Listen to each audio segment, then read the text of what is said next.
Good morning दोस्तों, आज हम लोग एक टॉपिक पढ़ने जा रहे हैं consumer equilibrium. Consumer equilibrium.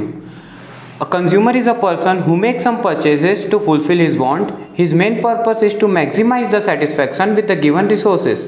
The theory of the consumer behavior assumes that the consumer is a rational human being and believes in maximizing satisfaction. In this lesson, we are going to explain his equilibrium based upon the cardinal and ordinal concept of measurement of utility. यहाँ पे आपको ये समझाया है कि एक consumer है और वो इक्विलिब्रियम हो रहा है।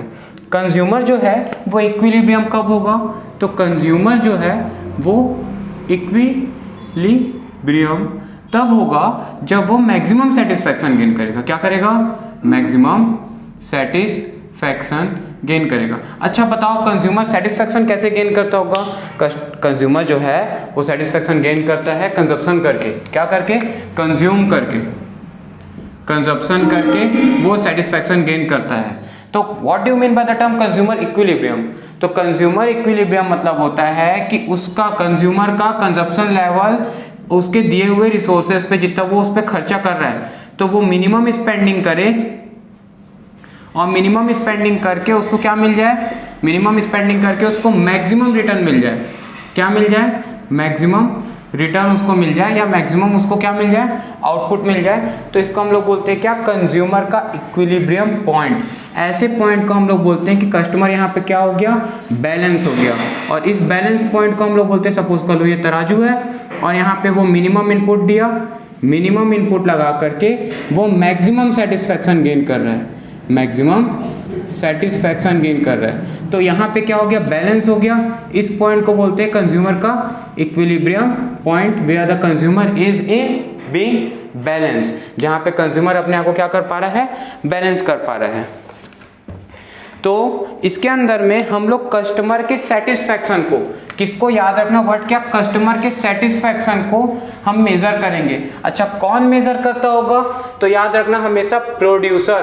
प्रोड्यूसर ये जानना चाहता है कि मैं इसको कितना सामान दूं, कितना गुड्स दूं और कितना सर्विसेज दूं, कितना, how much goods and services I should provide to the consumer that he will get maximum satisfaction from that particular goods and services। मतलब उस प्राइस में मैं कितना सामान की क्वांटिटी दूं जिससे क्या हो जाऊं? मैं सेटिस्फाइड। ये कंज्यूमर बोलता है, सोचता है कि कंज्यूमर कितना दूं कंज्यूमर को। ये सोचता कौन है? प्रोड्यूसर सोचता है कि कंज्यूमर को मुझे कितना देना चाहिए। अब देखो इस चैप्टर को पढ़ने के लिए बेसिकली दो लोग हैं। दो लोग बोले तो दो लोग कहने का मतलब दो साइंटिस्ट। दो साइंटिस्ट कौन कौन? तो पहले का नाम है एल्फ्रेड मार्शल और दूसरे का नाम है J.R. हिक्स। ध्यान से देखना, एल्फ्रेड मार्शल बोलते हैं कि मुझे सेटिस्फैक्शन को, मतलब हमें सेटिस्फैक्शन को नंबर के फॉर्म में एक्सप्रेस करना है, नंबर्स के फॉर्म में। अब नंबर्स के फॉर्म में एक्सप्रेस करना है मतलब क्या? कि इसको हम लोग बोलते हैं कार्डिनल अप्रोच। इसका नाम दिया गया है क्या? कार्डिनल अप्रोच, जहां पे हम सेटिस्फैक्शन को नंबर्स के फॉर्म में एक्सप्रेस करते हैं और पता करने की कोशिश करते हैं कंज्यूमर का equilibrium point, that is balancing point. यहाँ पे क्या होता है? यहाँ पे J.R. हिक्स जो है वो ये करते हैं कि ऑर्डिनल अप्रोच, ये दिए हैं ऑर्डिनल अप्रोच। ऑर्डिनल अप्रोच में क्या बोलते हैं? ये ऑर्डिनल अप्रोच में बोलते हैं कि मैं कस्टमर के सेटिस्फैक्शन को मेजर करूंगा रैंकिंग के फॉर्म में, रैंकिंग के फॉर्म में मेजर करूंगा, जिसको हम लोग पढ़ेंगे ऑर्डिनल अप्रोच के अंदर में। मतलब ये रैंक देने की बात करते हैं, ये नंबर्स देने की बात करते हैं। जब ये नंबर्स देने की बात करते हैं तो यहाँ पे कॉन्सेप्ट ऑफ यूटिलिटी पढ़ेंगे हम, जहाँ पे जैसे कि आप डिस्टेंस को मेजर करते थे किलोमीटर में, वैसे यहाँ पे ये सेटिस्फैक्शन को जो मेजर करे तो टर्म क्या दिए इन्होंने? यूटिलिटी। मतलब यहाँ पे हम लोग relationship between total utility and marginal utility पढ़ेंगे हम। यहाँ पे टोटल यूटिलिटी क्या होती है? ओवरऑल यूटिलिटी कंजप्शन करके जो उसको ओवरऑल सेटिस्फैक्शन मिला उसको बोलते हैं टोटल यूटिलिटी।